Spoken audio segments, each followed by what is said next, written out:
또 시작을 해보죠. 계속. 일단은 문제풀이를 스텝 2까지 해보고요. 그 다음에 스텝 3도 주요 문항 몇 개들만 해보고, 여러분들 이제 개강하고 나면 클리닉 시간 통해가지고, 좀 더 구체적으로 질문 받아서 개별적으로 잘 안 되는 것들은 더 추가적으로 풀어드리도록 할게요.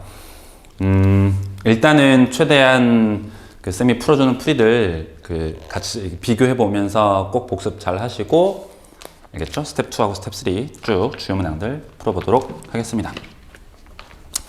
15번, 215번 문제 볼게요. 215번. 관찰을 한번 해보면 함수가 약간 이상하게 표현되어 있죠? 이상하다기보다는 어떤 함수인지 정확히 모르는 분모는 8x 4제곱 다항식이고요. 그 다음에 분자는 x, 밑은 미지수, 그 다음 지수에도 뭐가 있어요? 미지수가 있는 이런 함수예요. 우리는 함수의 최대 최소에 대해서 공부를 하기를 어떤 함수의 최대 최소로 공부를 했었냐면 다항함수의 최대 최소, 그죠? 뭐 1차 함수랑 2차 함수에 관련된 최대 최소로 공부한 적이 있고요. 그 다음에 지수함수, 지수함수는 뭐예요? 밑이 상수이고 지수에 미지수가 있을 때 그런 지수함수들에 대한 최대 최소를 해봤고, 그 다음 로그 함수에 대한 최대 최소를 해봤는데 얘는 다항식 그리고 심지어 지수에도 미지수 x가 있는 다항함수도 지수 로그 함수도 아닌 그런 함수예요. 그럼에도 불구하고 주어진 이 함수의 최대 x가 a일 때 최대값 b를 갖는다. x가 a일 때 최대값 라지 m이라고 쓸게요. b가 된대요. 그러니까 우리가 알고 있는 형태의 함수가 아니라는 거죠. 다항함수도 아니고 지수함수도 아니고 로그함수도 아닌 복잡하게 되어 있는 형태.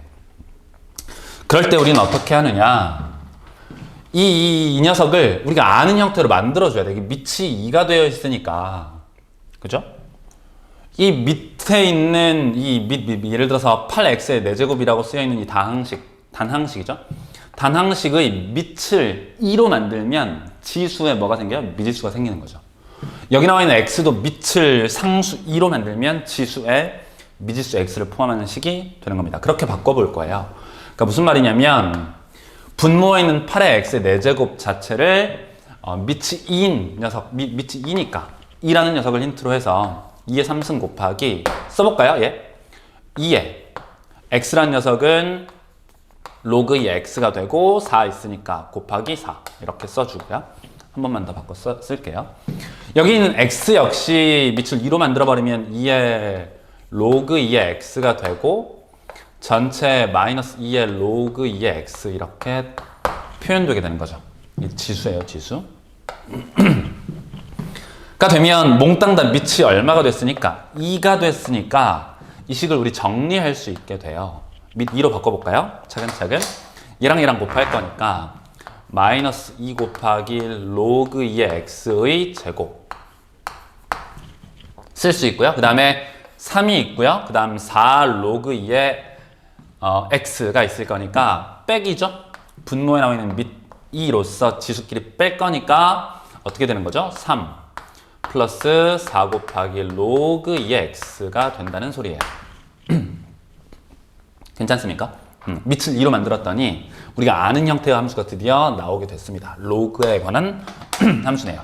즉 밑이 2, 1보다 큰 거니까 전체 이 녀석이 이 지수가 뭐일 때, 최대일 때 전체 y좌표가 최대가 되겠죠. y 값이 최대가 될 것이다. 그래서 정리를 하면 결국에는 우리는 이 녀석 마이너스 2 곱하기 로그 2의 x 전체의 제곱, 그 다음 마이너스 4 로그 2의 x, 그 다음 빼기 3. 이 녀석의 최대값을 구하면 된다는 말이에요. 최대. 그럼 이 녀석의 최대값을 구한다는 말은 로그 2의 x, 로그 2의 x가 반복되어 있으니까 살짝 로그 2의 x를 그냥 t라고 치환을 한번 해볼까요? 치환을 하게 되면 얘는 t에 관한 몇 차 함수가 돼요? 2차 함수가 되고, 2차 함수. 식 정리하면 마이너스 2 괄호에 t 플러스 1 전체의 제곱에다가 플러스 2 할 거니까 마이너스 1 이렇게 바뀌게 됩니다. 즉 t가 얼마일 때? 마이너스 1일 때 지수의 값이 빼기 1로 최대가 되는 거니까 2의 마이너스 1승이 되겠죠. 라지 m 값은 2의 빼기 1승. 뭐가? 지수의 값이 마이너스 1이 되는 순간이니까 t의 값이 빼기 1이 될 때 2의 빼기 1승으로서 최대값을 갖게 된다. 그럼 t가 빼기 1이라는 말은 얘가 빼기 1이라는 거니까 x의 값이 얼마? 2의 마이너스 1승, 즉 2분의 1일 때 최대값은 2분의 1이 된다라고 말할 수 있겠습니다. 지나가고요. 그 다음 216번도 가볼게요. 216번. x가 변해요. a하고 b 사이에서 변하고 이때 y는 절대값의 로그의 3의 x 빼기 3 마이너스 1 이 녀석의 절대값 이렇게 되어 있고요. 이 녀석의 최소값은 0, 최소값은 0이고 최대값은 2가 될 때 A의 최소값과 B의 최대값을 결정해버려요. 그러려면 이 녀석의 그래프를 그려봐야겠죠. 이 그래프를. 그럼 이 녀석은 이와 같은 그래프를 절대값 쉬운 거니까 X축 아래의 녀석을 꺾어 올린 게 될 겁니다. 그럼 이 녀석은 어떻게 만들어지는 거냐. 다시 한번 써보면 로그 3의 X의 그래프를 X축 방향으로 얼만큼 X축 방향으로 플러스 3만큼 Y축 방향으로 빼기 1만큼 평행이동시킨 그래프 그려볼까요? 로그 함수의 그래프 그려보면 X 이퀄 뭐가 되고 X 이퀄 3이 점근선이 되고 그러면 몇 컴마 몇을 지나는 원래 4,0을 지나는 로그 함수를 Y축 방향으로 빼기 1만큼 평행이동시켰으니까 이와 같은 형태가 될 겁니다. 이때 X절편 구할 수 있겠죠. 이 식이 뭐예요? Y는 로그 3의 X 빼기 1 빼기 3 빼기 1 이렇게 돼 있거든요. 그럼 얘가 0이 되는 X값 따져보면 1 넘어가면 X 빼기 3의 로그 3 얘가 1일 때니까 3이니까 6 되나요? X가? 6이 된다는 걸 확인할 수 있어요. 얘가 6을 기준으로 어떻게 되는 겁니까? 꺾어 올라가는 거니까 최종 그래프가 절대값 그래프는 이와 같은 노란색 그래프의 형태가 될 거라고요. 그죠? 그러면 6을 포함한, 왜냐면 최소값이 0이기 때문에 현재 이 노란 그래프에서 y좌표가 0인 순간이 x 이퀄 6인 순간밖에 없으니까 예를 들어서 a와 b는 이렇게 돼 있을 거라고. a, b. 그죠? a, b. 근데 문제는 첫 번째는 a에서 최대일 수도 있고요. x 이퀄 a에서 최대값을 가질 수도 있고요. 두 번째는 x 이퀄 얼마일 때 b일 때의 최대값 2가 될 수도 있다고요. 각각의 값을 구해버리면 그렇잖아. 이 녀석이 만약에 a의 값이 얘보다 이때 구해볼까요? 하는 김에 이 순간 최대값 2가 되는 순간에 a의 값을 찾아보면 a를 집어넣었을 때 이 y좌표가 2라고 생각을 해봐요. 그때 x좌표가 얼마인지 아직 구하지는 않았는데 그때 a의 값이 얘보다 줄어들게 되면 최대값은 더 어떻게 돼? 2보다 커져버리게 되죠. 따라서 y좌표가 2가 되는 순간에 그때의 x좌표가 내가 구하려고 하는 a의 최소값이 되는 거고요. 마찬가지 이 a, b 구간이 오른쪽으로 조금 더 이동하다 보면 b에서 함수값이 2가 되는 순간도 존재하겠죠. 그지? 근데 그 b가 그것보다 커져버리면 어떤 일이 벌어져? 최대값이 커질 테니까. 최대값이 커져버릴 테니까 2보다. 그럼 결국에 b에서의 y좌표가 2가 되는 순간에 b의 값이 바로 내가 구할 최대인 순간, b의 최대가 되는 순간이 될 것이다. 무슨 말인지 이해되나요? 다시 한번. 다시 뭐라고? 현재 여기까지는 그렸어요.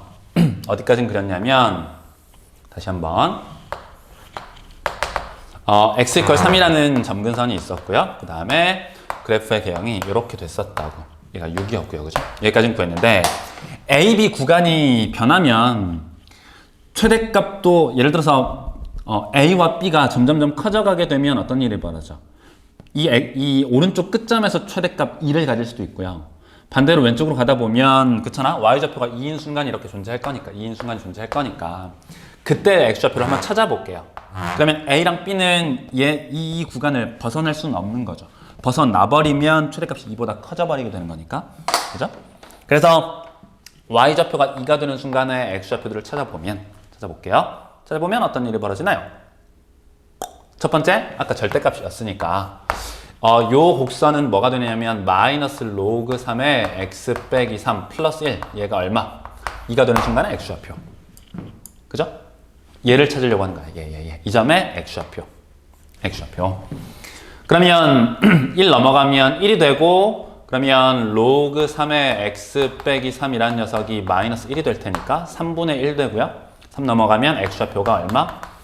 3분의 1 더하기 3 이렇게 되는 거죠. 그럼 3분의 3, 3, 9니까 10 되나요? 그죠? 즉, 이 점의 X좌표가 3분의 10이라는 소리예요. 3분의 10. 그러니까 A의 값이 3분의 10보다 작아지면 된다, 안 된다? 안 된다는 거야. 즉, A는 3분의 10보다는 반드시 크거나 같아야만 하고요. 그죠? 최소값은 3분의 10이고. 마찬가지 B의 값이 이 점의 X좌표, 그러니까 Y좌표가 2가 되는 순간에 X좌표를 넘어버리면 안 돼요. 그러면 절대값 벗겨질 때 양수로 벗겨질 거니까 x 빼기 3 빼기 1. 이 녀석이 2가 되는 순간 넘어가면 3의 3승이니까 x 빼기 3이 27. x는 얼마죠? 30 되네요. 30. 그러면 이 점 좌표, 이 점의 x좌표가 얼마? 30이 된다는 소리고 b의 값이 30보다 커져버리면 어떻게 돼? 최대값이 2보다 커질 테니까 y좌표는 증가할 거니까 내가 구할 b의 최대는 30이 된다. 따라서 b는 최종 결론 3분의 10보다는 a는 크거나 같고요. 그 다음에 b의 값은 30보다는 작거나 같다. 각각 a의 최소와 b의 최대 결정할 수 있게 됩니다. 216번 풀어봤습니다. 217번으로 가보죠. 217번.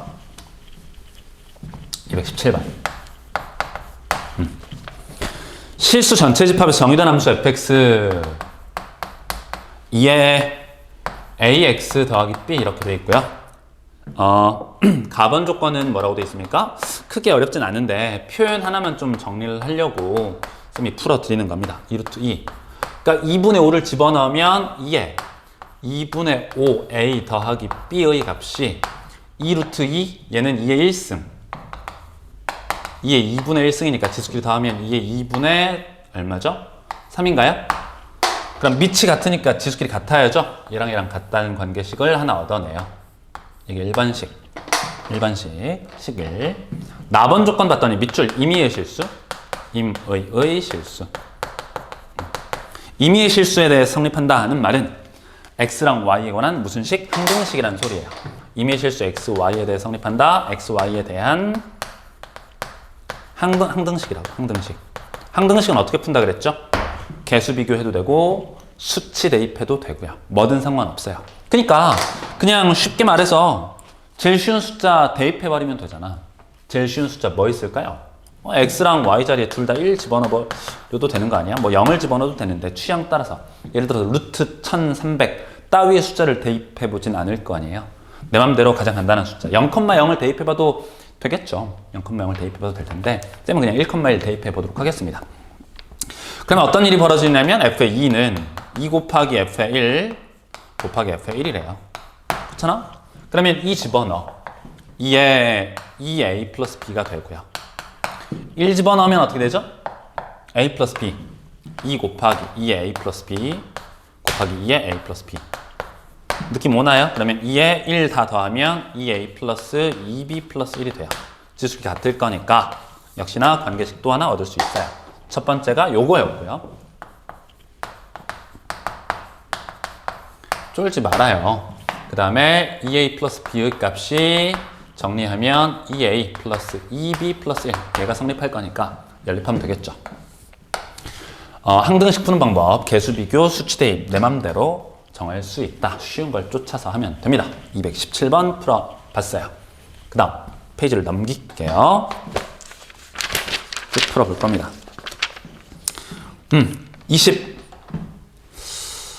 19번, 20번 넘어가고요. 풀 수 있을 거라고 생각하고 22번으로 넘어갑니다. 222번. 서로 다른 두 근이 모두 양수가 된대. 그러니까 9의 x제곱 마이너스 2괄호의 a 더하기 4에 3의 x제곱 마이너스 3a의 제곱 더하기 24a 이퀄 0. 서로 다른 두 근. 서로 다른 두 근. x의 값이에요. 그죠? x의 값이 서로 다른 두 근이야. 서로 다른 두 근. 이 모두 양수래요. 양수. 서로 다른 두 근이 모두 다 양수인 상태에 놓여져 있다. 양수인 근. x의 값이 모두 양수예요. 근데 우리 여기 3의 x 있고 3의 x 있고 x값을 직접 구하기 어려우니까 3의 x제곱을 t로 치환해서 풀기 시작하겠죠? 근데 치환하는 순간 항상 뭐가 생겨요? 범위가 생기는데 주의! t는 항상 0보다 크다 이러면 되는데 안 되는 거야. 안 된다고요. 쌤 원래 양수 맞던데요? 그게 아니고 현재 내가 구하려고 하는 x의 값이 무슨 근이라고 했어? 양수라 그랬잖아. 그럼 여기서 쓴 t, 치환해서 쓴 t라는 문자는 3의 x제곱의 y좌표거든요. 그러니까 3의 x제곱의 y좌표를 관찰해보면 그래프 이렇게 생겼죠? 이게 x좌표가 양수가 됐을 때 대응되는 y좌표는 누구보다 큰 거야? 누구보다? 1보다 큰 거지, 1보다. 항상 1보다 크게 된다고, 1보다. 즉, t의 값이 양수인 게 아니고 t의 값은 누구보다 큰, 1보다 큰 두실근. 1보다 큰 두실근. 1보다 큰 두실근. 1보다 큰 서로 다른 두실근. 1보다 큰 두실근이어야만 한다. 따라서 3의 x를 t로 치환하는 순간 t의 제곱에 마이너스 2괄호에 a 플러스 4괄호에 t 마이너스 3a의 제곱 더하기 24a 이퀄 0. t에 관한 몇 차 방정식? 2차 방정식이 1보다 큰 두실근을 갖기 위한 조건. 방정식의 실근을 직접 다루기 어려워요. 좌변을 y라고 놓고 몇 차 함수 t에 관한 2차 함수의 그래프가 다음과 같을 때 1보다 큰 서로 다른 두실근이 됩니다. 1학년 때 근의 분리에 관한 내용 정리한 적이 있는데 혹시 안 되는 친구들은 클리닉 시간이나 다음 시간에 조금 추가 질문 받아드릴게요. 일단 첫 번째는 서로 다른 두 개의 실근이 존재해야 돼. 즉 2차 함수가 t축과 만나는 교점이 서로 다른 두 개. 따라서 1번 판별식 t가 0보다 커야 되고, 두 번째 축의 위치가 1보다는 큰 위치에 존재해야 돼. 축의 위치가 a 플러스 4죠. a 플러스 4 축의 위치 a 플러스 4가 1보다 커야 되고요. 세 번째, 그 다음에 이게 축의 위치가 1보다 크고 두 근을 갖는다 하더라도 그래프가 1의 왼쪽에 이렇게 교점 생기면 되는데 안 돼. 즉 1에서의 함수값